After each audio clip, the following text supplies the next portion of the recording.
painfully, gone through all the processes in terms of getting him extradited back into the country. But for some reasons, we've not been successful in that regard.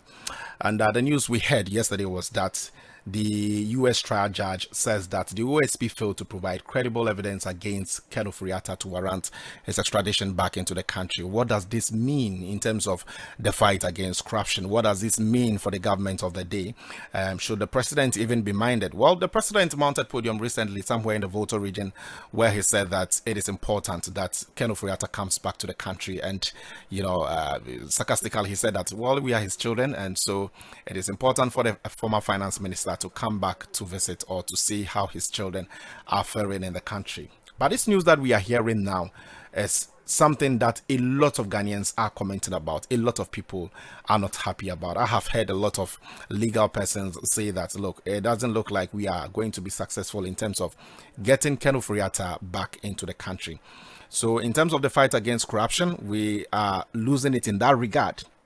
Now, let me read a piece from, that has been shared widely on social media. And it says a U.S. immigration judge, David Gade, has questioned the strength of the corruption case against former Minister of Finance, Ken Ofori-Atta, saying allegations filed by the OSP lacked credible evidence of criminal wrongdoing. So, credible evidence of criminal wrongdoing underlined. And explaining his decision to approve Mr. Ofori-Atta's permanent residency application, the U.S. immigration judge said the OSP's affidavit was, quote, full of conclusory allegations and did not provide credible or reliable facts showing that the former minister engaged in criminal conduct.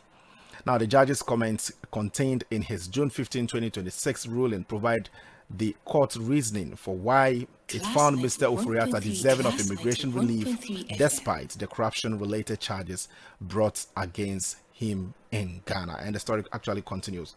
So what we do know is that, which story has also been reported by classfmonline.com. This, to a large extent, means that granting him immigration relief means that Ken Ofori-Atta's stay in the United States has actually been granted.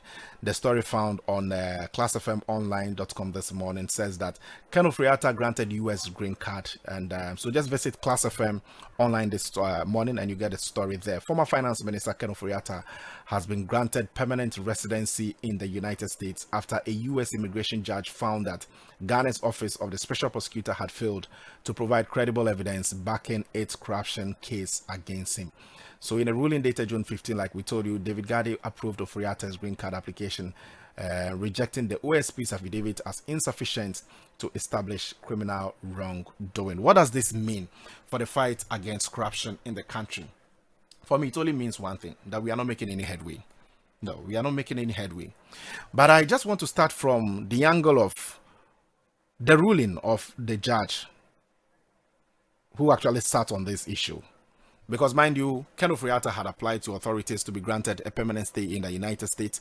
All this while the question has been that, well, Ken Ofori-Atta, even prior to becoming finance minister, was someone who was really not regular, so to speak, or staying in the country regularly.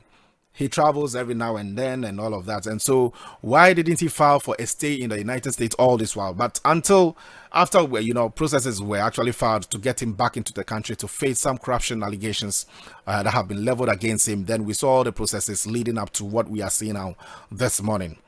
Now, the trial judge in the United States says that Mr. Ofori-Atta permanent residency application and, has been granted and that he has been given immigration reliefs.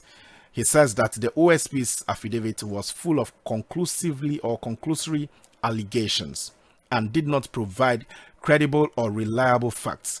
On what grounds? Of course, they subject all of these things to the laws of their land. I'm talking about the United States. On what grounds is the judge saying this? That it was full of conclusory allegations and did not provide credible or reliable facts.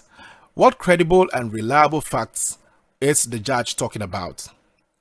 And I understand that close to about 70 plus, allegations or cases were actually made against Ken Ofori-Atta in that regard in the affidavit submitted by the OSP to the United States authorities.